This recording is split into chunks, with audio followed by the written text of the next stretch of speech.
Hi friends, বাবুস কিচেনে সবাইকে welcome করে আজ আমি আপনাদের সামনে আরও একটি রেসিপি নিয়ে হাজির হয়েছি। আজকের রেসিপি হলো একদম নরম তুলতুলে পনির দিয়ে বানানো গোলাপ জামুন। এটি বানানোও যেমন সহজ, খেতেও কিন্তু খুব সুস্বাদু হয় আর খুব কম সময়ের মধ্যেও বানানো হয়ে যায়। তা শুনুন যা যা রেসিপির দিকে আমি কিভাবে বানিয়েছি এই গোলাপ জামুন। আমি এখানে 200 গ্রাম পনির নিয়েছি, মার্কেটের প্যাকেট পনির নিয়েছি। এখন পনিরটা একটা গ্রেটার দিয়ে গ্রেট করে নেব। আপনারা চাইলে হাতে করেও ভালো করে স্ম্যাশ করে নিতে পারেন। এখন এই গ্রেট করা পনিরের মধ্যে বাইন্ডিংয়ের জন্য দেবো এরকম 4 চামচের 5 চামচ ময়দা,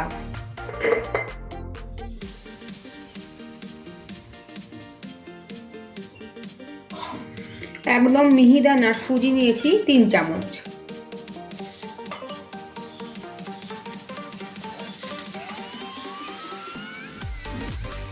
গুঁড়ো চিনি নিয়েছি 4 চামচ। আপনারা গুঁড়ো চিনির পরিবর্তে কনডেন্স মিল্কও ব্যবহার করতে পারেন।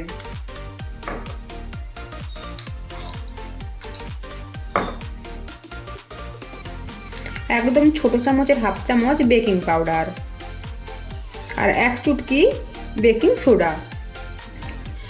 এখন হাত দিয়ে সমস্ত উপকরণ ভালো করে মিশিয়ে নেব আর একদম মসৃণ করে এটা গোলাপ জামুনের জন্য ডো বানিয়ে নেব।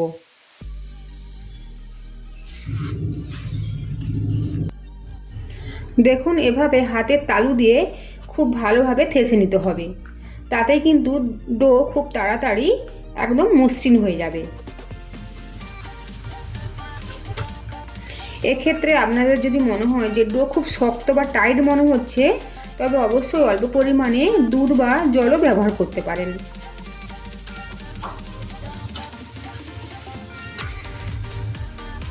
গোলাপ জামুনের জন্য মসৃণ করে ডো রেডি করে নিয়েছি।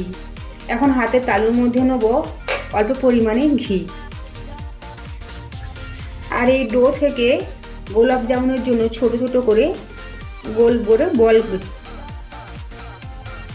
এই ডো থেকে এখন গোলাপ জামুনের বল বানিয়ে নেব। আপনারা আপনাদের পছন্দ মতো সাইজে বানাতে পারেন। এখন হাতের তালুর মধ্যে নিয়ে ভালো করে গোল করে বানিয়ে নেব। খেয়াল রাখতে হবে এর মধ্যে যেন কোনো ক্র্যাক বা ফাটল না থাকে। দেখুন ঠিক এভাবে বানিয়ে নিয়েছি আমি। দেখুন ঠিক এভাবে। এখন ডো থেকে গোলাপ জামুনের জন্য বলগুলো রেডি করে নেব। দেখুন গোলাপ জামুনের জন্য বলগুলো রেডি করে নিয়েছি। এখন যাব নেক্সট প্রসেসে। আমি এখানে একটা কড়া গ্যাসের ওভেনে বসিয়ে দিয়েছি। কড়াইয়ের মধ্যে দেবো 1 কাপ পরিমাণে চিনি আর দেবো 1.5 কাপ পরিমাণে জল।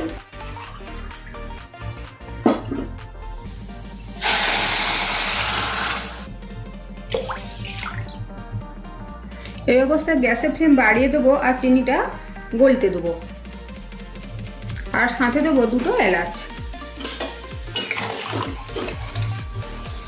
চিনি ভালো করে গলে গিয়েছে। এখন গ্যাসের ফ্লেম একদম কমিয়ে দেবো আর 15 থেকে 20 মিনিট ঠিক এভাবে লো ফ্লেমে রান্না করব। গোলাপ জামুনের জন্য চিনি শিরা একতার বা দুতার হওয়ার দরকার নেই, শুধুমাত্র চটচটে ভাব হলেই চলবে। এখন আমি কড়াইটা অন্য একটা ওভেনে বসিয়ে দেবো। চিনি শিরার জন্য কড়াইটা অন্য একটা ওভেনে বসিয়ে দিয়েছি। মিনিট 15-20 সময় নিয়ে চিনি শিরাটা লো ফ্লেমে রান্না করে নেবো। আর এদিকে তেল গরম করতে বসিয়েছি গোলাপ জামুনের বলগুলো ভাজার জন্য।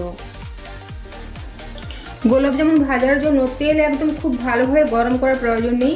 তেলটা ঠিক অল্প গরম হবে, সেই অবস্থায় গোলাপ জামুনের বলগুলো তেলের মধ্যে ছেড়ে দেবো। তেল হালকা গরম হয়েছে, এই অবস্থায় তেলের মধ্যে ছেড়ে দেবো গোলাপ জামুন। আর গ্যাসের ফ্লেম এই অবস্থায় লো টু মিডিয়ামে রয়েছে। অর্ধেক গোলাপ জামুন দিয়েছি তেলের মধ্যে ভাজার জন্য। আর দেখুন তেলের মধ্যে ফেনা উঠেছে, এর মানে কিন্তু তেল ভালোভাবে গরম হয়নি, তেল হালকা গরম হয়েছে। আর চামচ দিয়ে ঠিক এভাবে ঘুরিয়ে ঘুরিয়ে গোলাপ জামুনগুলো ভেজে নিতে হবে। একটা একটা উল্টোলে কোনো পাশটা বেশি ভাজা হবে, কোনো পাশটা কম ভাজা হবে, তাই ঠিক এভাবে চামচ দিয়ে ঘুরিয়ে ঘুরিয়ে গোলাপ জামুনগুলো ভেজে নিতে হবে। এর ফলে চারিপাশটাই ঠিক সমানভাবে ভাজা হবে।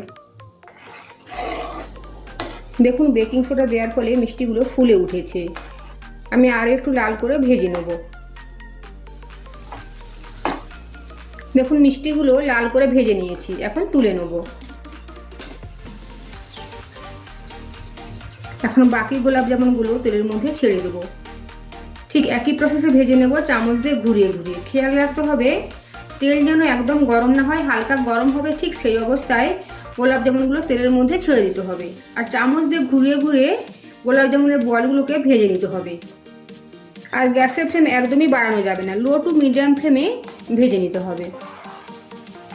দেখুন আমার একটা গোলাপ জামুনও কিন্তু ক্র্যাক আসেনি, ঠিক সুন্দরভাবে গোল রয়েছে।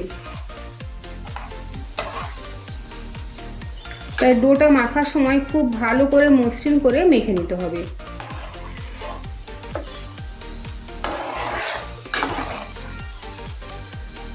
এই ব্যাচের গোলাপ জামুনগুলো লাল করে ভেজে নিয়েছি, এখন তুলে নেব। দেখুন সবকটা গোলাপ জামুন ঠিক এভাবে ভেজে নিয়েছি। চিনি শিরা গরম হয়ে গিয়েছে, এই সময় গ্যাসের ফ্লেম অফ করে দেবো।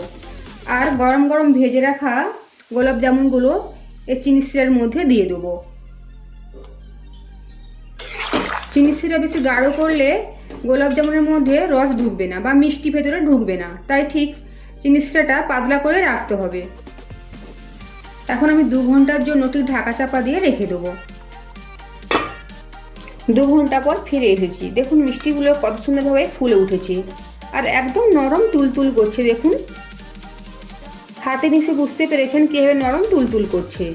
এখন একটা প্লেটের মধ্যে গোলাপ জামুনগুলো সার্ভ করেছি, চামচ দিয়ে কেটে নেব। আর দেখুন দেখেই মনে হচ্ছে মিষ্টিটা কত সুন্দর সফট আর স্পঞ্জি হয়েছে। একবার এভাবে বানিয়ে দেখবেন, যদি ভালো লেগে থাকে তো অবশ্যই লাইক, শেয়ার, কমেন্ট ও সাবস্ক্রাইব করার জন্য অনুরোধ রইল। পাশে থাকা বেল আইকন প্রেস করার অনুরোধ রইল আমার প্রতিদিনের ভিডিওর আপডেট পাওয়ার জন্য। ভালো থাকবেন, সুস্থ থাকবেন। ফিরে আসছি অন্য কোনো রেসিপি নিয়ে। আর ভিডিওটি লাস্ট পর্যন্ত দেখার জন্য ধন্যবাদ।